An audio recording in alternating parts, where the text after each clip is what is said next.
Hello, welcome to Tuesday night's Hotline Live with Record Sport. My name is Daniel Cott. I'm delighted for the second night running to be joined by Record Sport's Keith Jackson. It's Scott McDermott. Keith, how's it going?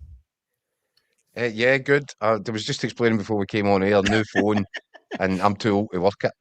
So I'm sorry, I was just trying to put the silence on there, and it took me longer than it should have done. For everyone watching at home, Keith was like an old grandad there saying, "Do you know what recognises your face now? It's not just the thumb."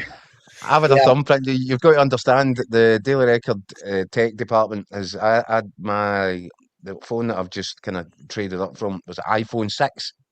I think that's in a museum someplace. It's a 14-year-old. That's a So step yeah, up from. it comes with problems when you're an old kind of Luddite like me. It comes. Daniel, I experienced this firsthand. The last trip to Athens, we take my grand on holiday. He was getting his glasses, leaving things lying about. No, old age doesn't come alone, me man. His laptop wasn't working. It was a fault. Oh, it's a shambles, wasn't it? An iPhone 6 is a step up from 2 cans with a bit of string, so it sounds like it was needed. Before we actually go any further, guys, it's not often that we get compliments on a Hotline Live, but I wanted to throw these a couple of comments at you. This one is probably my favourite from Shug on Facebook. It says, "You've no idea the joy that ripples through my heart when I see it's Scott, Daniel and Keith. A truly elite Hotline lineup." So there you go. If you're watching Shug... Do you think that's serious? I actually do think he was sincere, eh? Who in the office did you get to do that, Daniel? That might have been me. No, we've actually got another one from Charles Snedden on YouTube. He says, "Found your show a few months back. You're now part of my daily viewing. Always a joy when your videos drop. The regular views, dropping comments live are a big part of the show. Hard to find content. That's true. Hard to find content to squeeze into content I enjoy these days. Keep up the good work, boys. And keep posting comments, folks. Great alternative to my wife and Bairns roasting my nut." So it's pretty nice. It's nice to be loved. I hope the wife and Bairns aren't listening to this right now. I don't even know where to start. We've got a plethora of transfer news. It's all starting to really catch fire in it. As what we under 2 weeks now. It's Monday, the 2nd of February. Is the last day of the transfer window, deadline day, and it's just gathering pace. And it's gathering pace at clubs up and down the country just now, isn't it? Well, it is, but not so much at Celtic. I mean, apart from one, yeah. Thomas Burns says, "It's my birthday tomorrow. I'll be 60. I would love Celtic to buy a quality striker by then. It would be a great day." Thomas, I'm not sure I'd be holding my breath. There was a wee bit of Celtic news. Yasser Asprilla is apparently one of the players who's been linked today. He's a 22-year-old Colombian, but he's a winger. He plays for Girona in Spain. He's got 11 caps for the full Colombian team. He's apparently meant to be a good player, and the Spanish press is adamant that he is wanted by Celtic. But again, he's a winger. He's no striker. Yeah, I mean this one kind of sprung on me there, Dan. I couldn't tell you what there is behind that. I think he is very highly rated. Was he not 18 million quid or something? He was from Watford, yeah. So look. Your first kind of thought is another winger, really. However, if you can get your hands on one and happens to be a significant upgrade from what you've got, then why not? No. But it certainly wouldn't be top of Martin O'Neill's to-do list right now. I wouldn't imagine yet another winger. That's what Brendan Rodgers used to say, wasn't it? Another winger. Marian Schved. So it does sort of feed into that narrative of Celtic have got their sort of policy, the profile of player that they go after because they think there's money to be made. But often, in fact, you're left with the feeling that completely overlooks what the actual manager needs at that moment in time in that particular window for that particular league campaign. And where I think Martin O'Neill's probably in a situation right now where we refuse nothing but blows. I think everybody knows what Celtic's priority positions are, and one in particular, and that's a goal scorer, a centre forward. I don't think he'd say no to a winger though, Jacko. I think. Well, if you can increase your options, because some of the options he's got aren't good enough, Scott. Yeah, exactly. I mean, we touched on Balikwisha last night. How disappointing he's been. Well, James Forrest as much as I thought James Forrest probably Celtic's best player for an hour against Auchinleck, which probably kind of summed up where Celtic are at the minute. But he is getting on the latter stages of his career. Tunecki, as much as he scored a great goal, he is a bit hot and cold. I think most people would agree, or he has been so far. So I don't think they would say. I mean, look, we know they need a striker, desperate for one, but I think he's just looking for other attacking options, Martin O'Neill. And Asprilla, look, we don't know how much there is in that. I remember actually, I'm sure I watched them a couple of games for Watford in the Championship. They did look decent, was highly rated. Is there any relation to Tino? I don't think so. But I was just going to say, given Rangers' experience with their young Colombian winger in the last couple of years, I'd maybe be a bit wary. You think of how the Oscar Cortez move to Glasgow worked out, who came with kind of a similar reputation probably. But it's interesting because, as I say, everybody's talking about a striker, but there's probably 2 or 3 positions where Martin O'Neill would like to strengthen. Absolutely. I've written a piece today, Scott, and I know we talked a lot about Celtic last night. I wrote a piece today just saying, look, do you know what? It's actually too late now. It's not too late. The irony is, it's not too late for Celtic's board to actually do something that facilitates Martin O'Neill and gives him the best chance of completing this, what would be one of the most romantic fairy tale stories in the club's history if he goes on to win this, right? It's not too late because there's still 13 days, whatever it is, left of this window. But whatever they do now, it's too late for them in terms of their own credibility. They've blown it. And not because every board can get off with a bad window here or there, because it happens. But Celtic are doing it back to back. It's repeated behaviour. Their dealings in the transfer window over a sustained period have succeeded only in downgrading them. And so even if they manage to pull some rabbit out the hat here, I don't think it's going to make any great difference to the bigger picture, to the long term. The unrest that the Celtic fans have got. Martin O'Neill will carry on continuing to fight the good fight and fronting it all up. But I feel this is the key point for me, is that they had to have identified Sunday's trip to Tynecastle as a major moment in what Martin O'Neill himself has described as a dogfight for the league title. Even if they pull a succession of rabbits out the hat over the course of the next 2-3 days, what chance does that give Martin O'Neill, who's got to take his team to Bologna for a game on Thursday night, leaving tomorrow, back at Lennoxtown Friday morning at the earliest? Maybe I don't know what the travel itinerary is. I don't know if it's Friday morning, Friday afternoon. That's a loosener. You're not having a proper training session after that.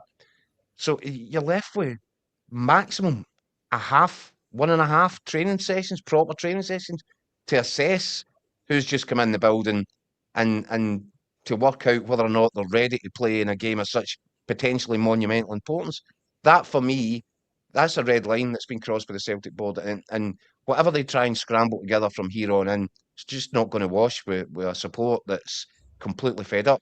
Where it goes from here, I'm not sure, because unless Dermot Desmond is prepared to, I don't know, either sell up or have, oversee a major recalibration of the thing, I don't know. Celtic look to me as a club that limp forward. Whatever happens over the rest of this season, they're going into next summer and they're going to face the exact same problems. Now, compare that with what's just happened at Hearts over the last 24 hours. Scanning Lawrence Shankland out for 68 weeks. That's an absolute hammer blow. And it does feel as if circumstances are conspiring against Derek McInnes right now.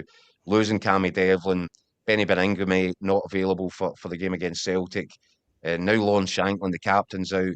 These are hammer blows. But what do Hearts do about it? Well, first things first, they've already got a striker. Or I think he's more of a wide man, but can play through the middle. And Rogers Mato got him lined up for the summer.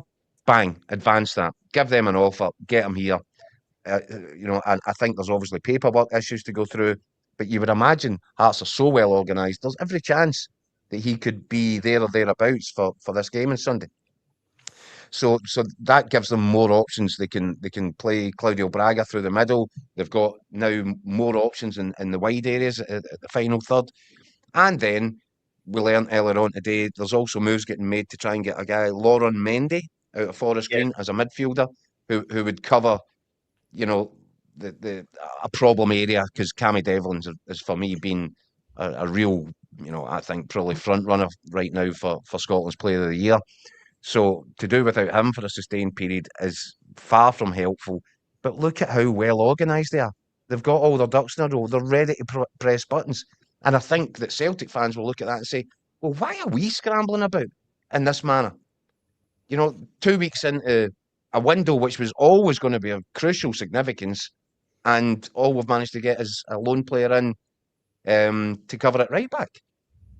It's nowhere near acceptable. And whatever Celtic's board do now, it still won't make it acceptable, because ultimately Martin O'Neill is going to go into this game at the weekend knowing if he loses it, and Celtic have already lost twice to Hearts in the league this season, Celtic go 9 points behind with 15 games, only 15 games remaining, and that's unacceptable. And I think I used the phrase last night, a dereliction of duty.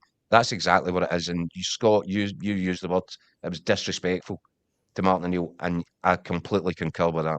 Me too. Right, but on both counts, Jack, I mean, in terms of Celtic, it is too late, because in the eyes of the supporters, almost nothing will be good enough. No, it's too late in the window for that. Even if they were, no, even if they do go and sign a few between now and February 2nd, whatever it is, it will feel like scrambling about. It will feel like lastminute.com. As soon as Wilfred Nonce left, and they had to hold their hands up to a monumental error in appointing him, they obviously do the right thing and get Martin O'Neill back, which everyone wanted them to do, implored them to do. The only way to immediately try and make up for that was to give Martin O'Neill the tools to go and win the title. Everybody was crying out for it. No, everyone of a Celtic persuasion was crying out for that. The fact that they've left it 20 days in January and still haven't even gave him they've literally gave him nothing as yet to work with. And as you say, a few days before, or a couple of days before a big European game that's got real importance attached to it as well, and a huge Premiership game at Tynecastle. And as you say, although it's kind of might be different levels in terms of finances, you're totally right about what you're saying about Hearts. Things lined up right away. The Mendy one in particular, which is obviously just kind of came out today, is really interesting, because you think of Jamestown. I mean, that is the perfect example. I mean, this boy, I've only just looked into his kind of background today. I mean, this boy, I think, came for like the cages in London. Eventually he's playing in Sweden. I think goes to London. He's playing basically amateur football, if you like, and ends up getting a trial at Macclesfield and gets in. And if you look at the quotes for Robbie Savage, I know Robbie Savage talks a lot of nonsense at times, but you look at the quotes from him. He's had him at Macclesfield, and then he took him at Forest Green from Macclesfield. Yeah, that's what I'm saying. Immediately when he gets that Forest Green job, takes the boy, makes him captain. And you talk about Jamestown unearthing people and plucking people for obscurity. This is the perfect example. But again, on the face of it, you look at his attributes, you look at what people are saying about him. In terms of a Cammy Devlin replacement, he could be absolutely perfect for them. He's obviously a different kind of build and physique, but defensive, athletic, energetic, wins it, winning tackles, winning the ball back. Exactly. Covers the pitch. Yeah, exactly what they're going to need with Cammy Devlin missing. So if they get him in, it'll be ideal for Derek McInnes. And they're not just taking this boy on a whim. He's obviously been flagged up on the system in terms of the numbers, so they'll be confident that he can do the job. And that again, why are Hearts doing that? They're doing it because they see a golden opportunity to go and win this league. Maybe a once in a lifetime opportunity to go and be champions. Whereas it feels like we mentioned the word complacency last night. For Celtic, where's the desire for Celtic to go and actually make sure they win this title? No, Rangers are tooling up on the other side of the city. 3 players in with more to come. Hearts, even with terrible injuries, are making sure they're well enough equipped for the run in. Whereas Celtic are standing still. I think that's what's really frustrating these supporters at the minute. Do you know what I'd really like is if you got a peek under the bonnet at Jamestown Analytics and the way it's run and the way it's rolled out. Yeah. I'll bet you they're sitting there with their list of players, and if Cammy Devlin gets injured tomorrow, what do we do? Where do we find a similar player? I'll bet you that they've got these things already charted out in advance so that they're not scrambling around when somebody limps onto the treatment table and they find out, oh, that's going to be 8 to 6 weeks, 6 to 8 weeks, whatever it is. They've got, I would imagine, I'll bet you they've got alternatives for all their sort of, at least their key men, that if for whatever reason they have to do without it, here's somebody that could go and do a really similar job. And that's the way Brighton's been run. That's what professional modern day football clubs look like. And I think it reflects horribly on the current setup at Celtic, where you feel as if, everything's done knee-jerk, reactionary, no forward planning, no cover, no sort of strategy, anything. And Hearts are just sitting there. They've already got a computer that's got them all the answers. Yeah. Now, we're saying all this. If they get Mendy and he turns out to be hopeless, then, everybody can fire shots at that. But I bet he isn't. You just know that he won't be. You just know that the way that Tony Bloom's system works, the way that they do their homework, the chances are that this boy would come in and fill a really significant hole in that side.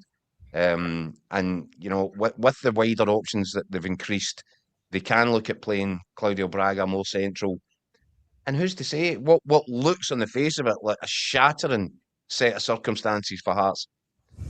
With their correct planning, with the correct cover, they might be able to get through this and remain, a strong candidate at the top of the table. Whereas in seasons gone by, at other clubs, you lose players that are so important, and that's 2 players, 3 players right at the spine of the Hearts side that's been so impressive this season.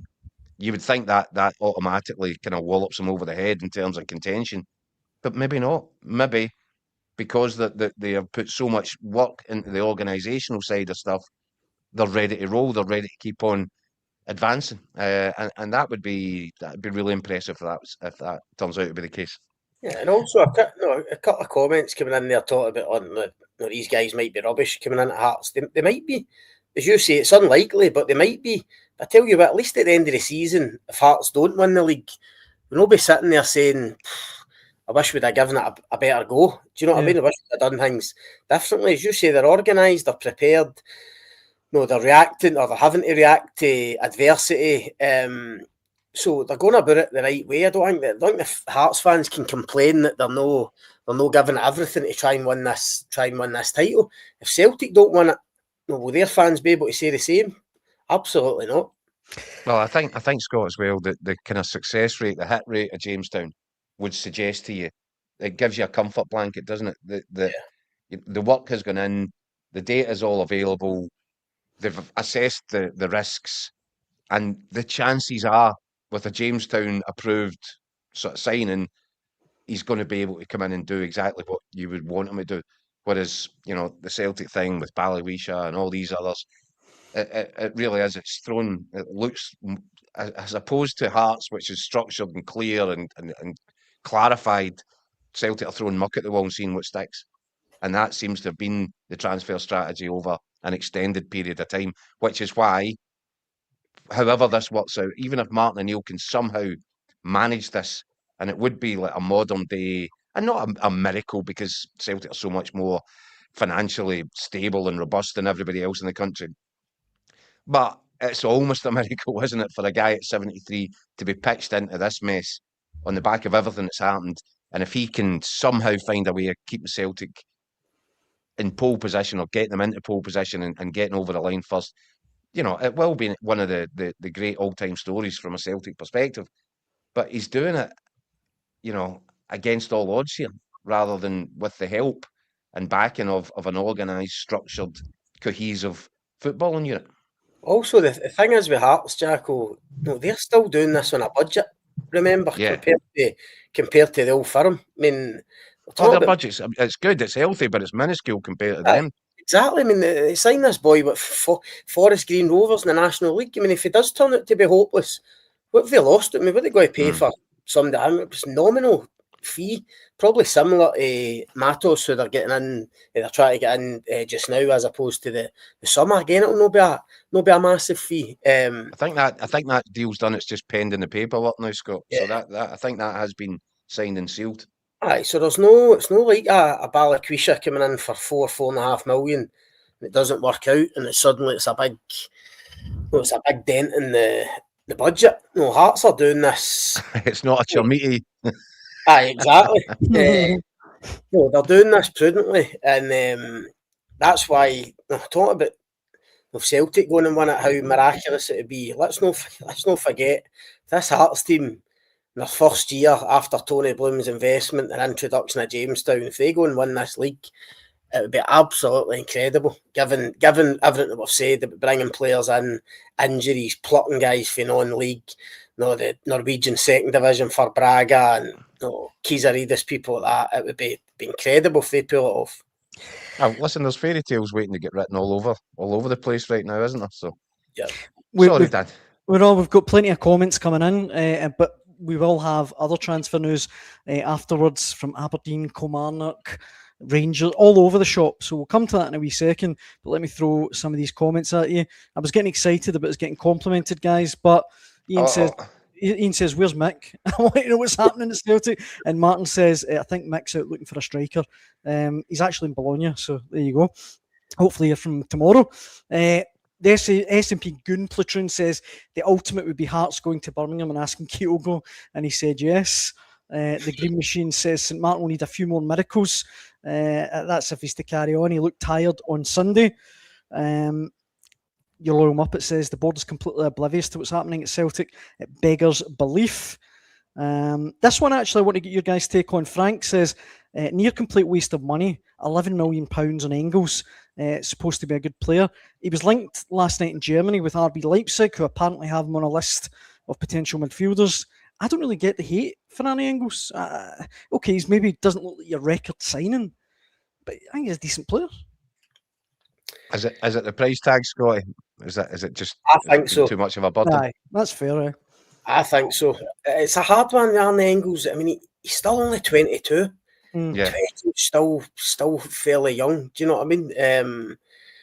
But a big club at Celtic. I mean, I was thinking about this earlier on, what I've really kind of made his time so far, and I suppose overall, I think he probably has been a bit disappointing, but maybe that's even my mind being clouded by the transfer fee, because if you see there, he's won trophies, he's scored goals. I think he's maybe scored 14 goals for Celtic over the time. He's not really influencing and impacting games the way that you would hope an £11 million midfielder would. But again, he is only 22. He is obviously coming in last year or whenever it was, not a different country, different club, that big price tag on his shoulder. So I wouldn't be too harsh on him. Should Celtic fans expect more? Of course they should, because he has to do more, especially in their current predicament. They're going for this title. But it would be interesting if Celtic did get a bid. From Germany. Stock is obviously pretty high there, and it would be an interesting decision for Celtic to make if they got decent money back for him. Do they take it and invest it elsewhere, or do they stick by their investment in Engels, splashing out that kind of money for him? But I think he has got to do a wee bit more, but I wouldn't be too harsh on him. We've got plenty of other comments coming in. One of them is from Luke, who wants us to talk about Rangers. Says, let's get Rangers transfers, please. One story that we had on Record Sport earlier on today was that, again, coming from Germany, Thomas Kavanakara, I'm probably butchering his name as usual. He's a 6'5" midfielder, plays for Mönchengladbach. Scott, you can maybe tell us a little bit more about him, or about the link. Yeah, I mean, when you look at his profile, I mean, he does kind of fit Daniel in terms of what Rangers might be looking for. I don't think it's any secret they'll be looking at strikers. Might depend on someone getting out the door, like a Danilo, for instance. But I do think they'll be looking at strikers. I have to say, man formation is that he's not one that they're particularly looking at the moment. You never want to rule any player out because things can change in the coming days. But I don't think he's one that's high on the list. He's obviously been linked, I think, because his circumstances. A bit similar to Skov Olsen in a way. This boy, I think, was terrific at Sparta Prague. He gets a big move, £10 million to Mönchengladbach, and it hasn't really worked out for him. I think he's ended up in Turkey, and at a bit of a crossroads. I think he went in a loan deal to Turkey for the season, and then, which is not unusual in Turkey, his wages get stopped. so he's now back in Germany, and he's been given time off, I think, to work with his agent to his options to find a new club for the remainder of this season at least. Certainly, as I say, word we've got for Rangers is that he's not one that's high on the list. But it's interesting because I do think they'll be in the market for a striker, and someone like that. You look at his age, his profile. I think it would be something like that they would look at. But as I say, Daniel, I think the biggest thing for Rangers in the next few days is trying to offload some people for that squad. You think of Danilo being one in the striking department. I don't know how difficult it will be to get a taker for Danilo, whether that's in loan or a permanent. But I definitely think there'll be one that they're trying to move out. He's a big earner, Scott, isn't he? Danilo? He is. He's one of the big earners. Come in for a big fee, big wages. Obviously, the obvious other ones are Joe Rothwell and Nedim Bayrami, who are kind of deemed surplus to requirements. I know for a fact Rangers are actively speaking to clubs, trying to see if there's interest there for guys like this. Inciala's another one, although he's obviously a bit younger. That might be a loan deal. But Kieran Dowell as well, who scored the other night, but he's only got 6 months left. So does he just sit to the end of the season, or does he try and get out for the last 6 months? I think he's been linked with Hull down Scott, south. that felt very much to me like a short window for the pair of them. Aye, 100%. And actually, Rodwell looked more motivated than he has done in the early days. So I think they knew that they were getting a short window, and there might be people monitoring the standard of performance. Because I think the two of them just need to leave if they want to get football anyplace. It's not going to come for them at Ibrox. No, 100%. The one guy that we didn't name there while we're on Rangers is Finley Curtis, who is joined Kilmarnock on loan to the end of the season. I've got to be honest, I think Curtis has been a wee bit hard done to in terms of playing time he's got at Rangers at the start of the season. And I get it was a disaster at the start of the season, but I thought he was excellent in the the chances he got. I don't know. I think he deserved a bit more of a chance, is what I'm saying. I know what you're saying, Daniel, but I think this is a good move for him at his age. He is still very young. I think you're right. The limited opportunities he's had, he's shown up pretty well. Even the other night against Annan, I actually thought he started the game. Didn't start the game that well. But the thing I like about Finley Curtis, especially for a young player, is even when he's not playing at his best, he always influences games. I think he always gets involved in big moments in games, chances, goals. As I said the other night, I didn't think he started great, but he ends up creating Majovski's second goal with a lovely cross. I think he was involved in the first goal as well.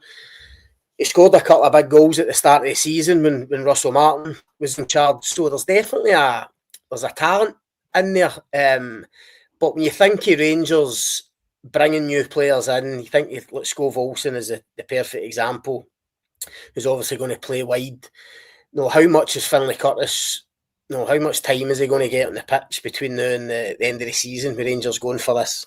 They're trying to go for this title, and I just think it'll be so good for him to get out Premiership level, a good club, coaches that know him well. Obviously, Neil McCann and Billy Dodds, having been at Rangers for a spell last season. I think this could be ideal for him, to get a lot of minutes, a lot of games. and hopefully for Rangers' sake, come back in the summer, a better player and someone who might be, even more ready to go into Danny Rowe's squad and really genuinely challenge for a start.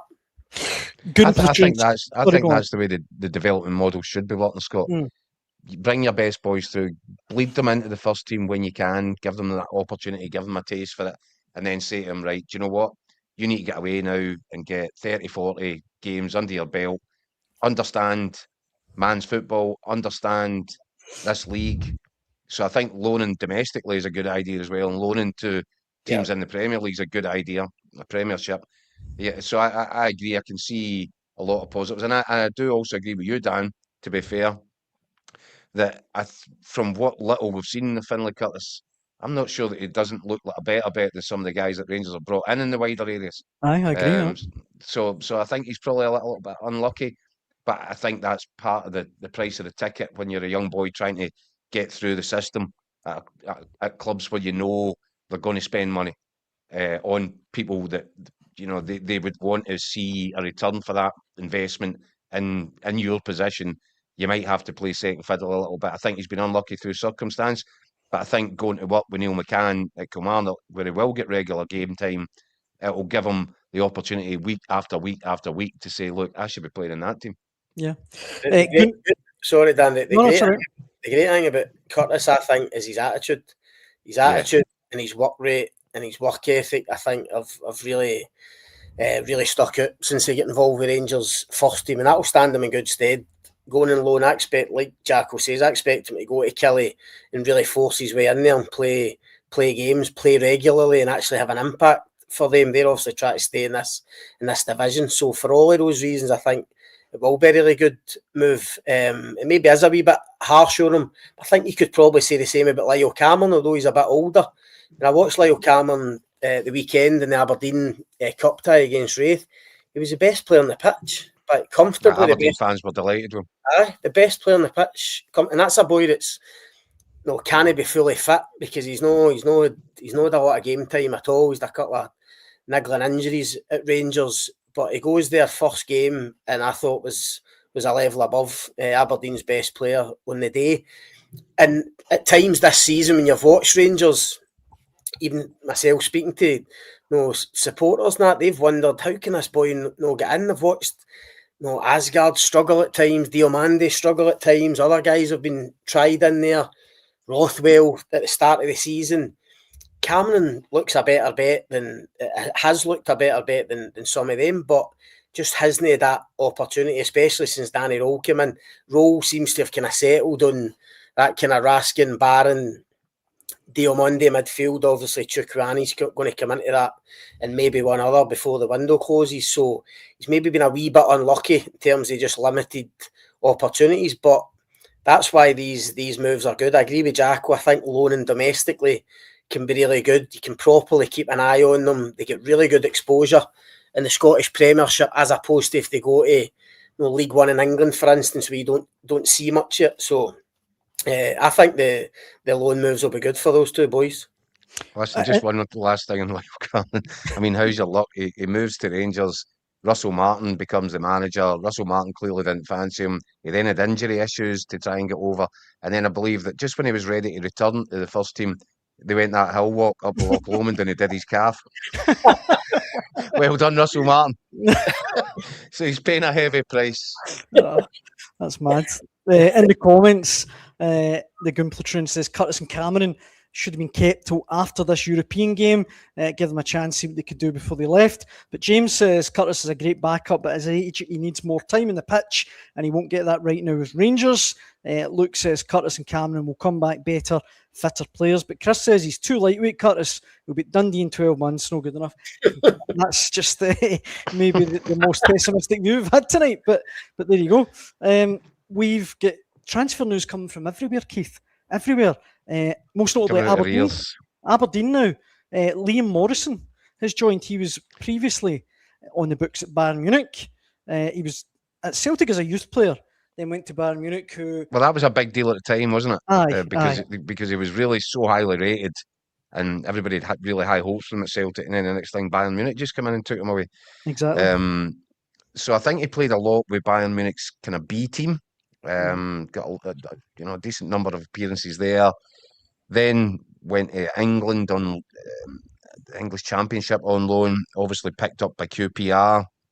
And now he's got a chance to return to Scotland, older, wiser, ready to relaunch himself a little bit.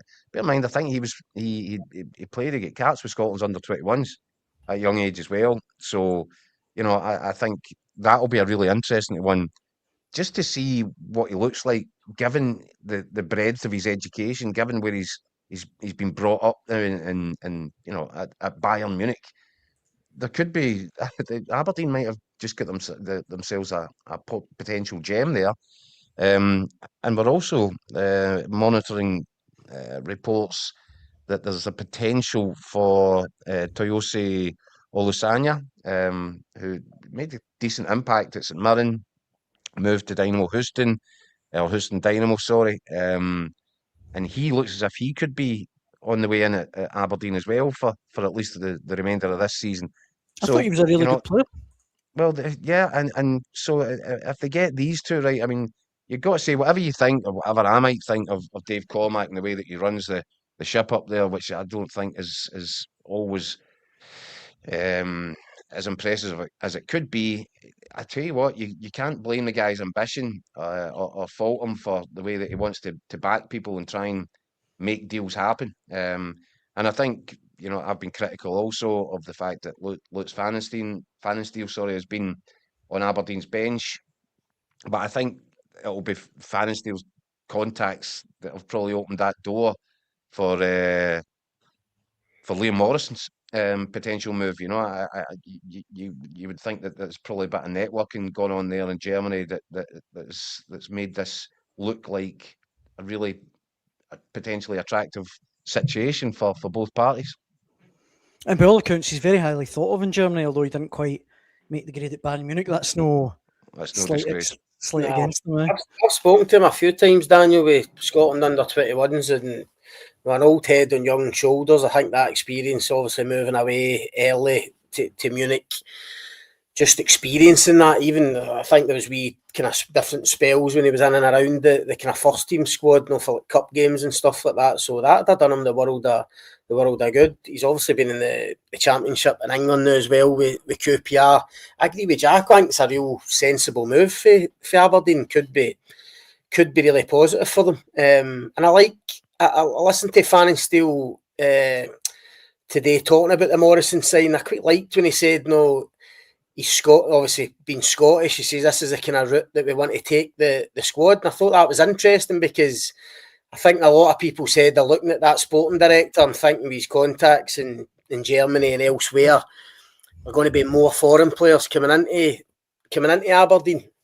Whereas if you think of Morrison coming in, we think he'll go and play beside Jack Milne at centre-back for Aberdeen, two proper Scottish young promising centre-backs, which I think is great to see. You think of Dylan Lobban at right-back, who's coming to the team this season.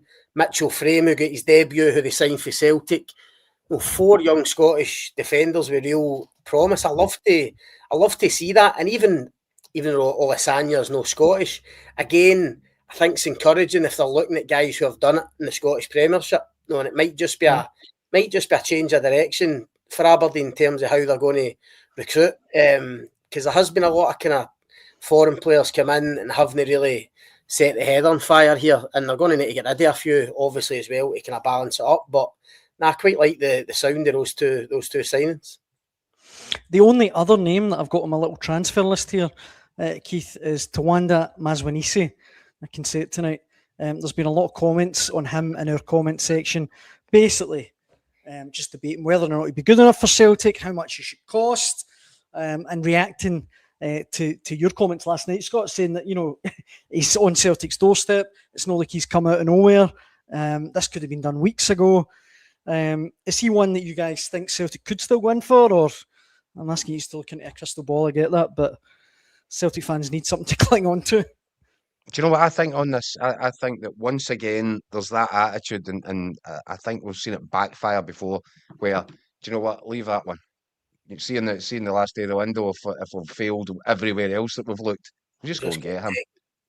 And you might find, because it's happened before, no, look at what happened with John McGinn at Celtic, when that should have been the easiest deal in the world to broker. It fell through. John McGinn ends up doing what he's done in the English Premier League with Villa and on an international level with Scotland. So I think there is that sort of, I don't know, is it a touch of arrogance that, well, we'll try and get this one, we'll try and get, but there's the safety blanket over there. If we can't get any other deals to over the line, we could just go and do that. And it has backfired in the past, and it will backfire again. It's a dangerous game, that, Daniel, because there'll be other teams that miss when you say undoubtedly. I think that Rangers might be taking a proper look there as well, Scott, and I think maybe they're doing something similar. What other options are there? What else is out there? But the thing is, Keith, Rangers can sit back now. They've got the three starters in. They can just sit back and do deals at their own pace if they want to do deals. Celtic are. Well, I think the difference is that Rangers have been proactive for key positions. There was 3 positions identified. Whatever happens in this window, these need filled or upgraded. And they've managed to get in and do that. And they've been really ambitious in doing it as well. That was the first part of this window for Rangers. Second part of this window is reactionary. Be nimble. Let's see how the dominoes fall in terms of who becomes available at the last minute. What becomes available? What would Rangers require in order to continue to upgrade in various positions? And so they've done the proactive bit. Now comes the reactive bit. And you look, Hearts have been really proactive. Celtic have been the least proactive of the 3. And we kind of said all along here that whoever gets their business right in January is going to have a real significant chance of going on to get to the title in the second part of the season. So Rangers are in a strong position for that. Scott says, the key roles that had to be addressed have been addressed, and they've now got a couple of weeks just to see what the market looks like, what pops up, what could happen, what they could do to manipulate things to bolster other areas. Whereas Celtic are just crying out for just anybody really, just to try and give Martin O'Neill some options. Before we finish, guys, the Champions League is back tonight. The early kickoff. There's one other name. Oh, sorry, really interesting. Go for it. Really interesting. It's come a bit out of left field again. It's one that will require a bit of monitoring and digging. Manolo Gabbiadini, former Southampton striker. I think he's spent the last 2.5 years kind of winding down a little bit, which would be a concern. I say that it's Saudi Arabia, but I kind of feel once you've got to the Saudi Arabian point of your career, you kind of think you're thinking of your bank balance rather than your list of potential trophies. Having said that, he was at Al Nazir, so they are one of the top clubs over there. I think he's not bad in terms of his scoring ratio. I think 17 goals in 45 games or something during these 2.5 years there. But it looks, I think on Boxing Day, they agreed a termination of his contract, and there are interesting suggestions that he could pitch up in the SPFL potentially at Hibs before the end of this window. So again, he's 34, so it's not as if you're talking somebody here that's 38, 39 or 34's. You're not written off at 34, even though he's spent 2 years of his career in Saudi Arabia. That'd be interesting. That'd be interesting if there's some legs in that, because it's a fantastic finisher. Southampton fans absolutely adored him. He was great. So 13 caps for Italy as well. And I know he's, as you say, Keith, just turned 34, but he was a poacher. He wasn't a guy that relied on his goal scorer. Ability. Aye, he's a real goal scorer, a poacher. Hibs have done a bit of that over the period, haven't they? Of getting in kind of experienced strikers that have got a proven track record that might be coming towards the end of their career, but still manage to get a turn out of them. And you wonder if Gabbiadini might be the next one in line. And Chris in the comments there saying Gabbiadini in, Bowie to Celtic. I mean, that might be wishful thinking. I guess we'll see what happens. What I was going to say there, guys, is that the Champions League is back.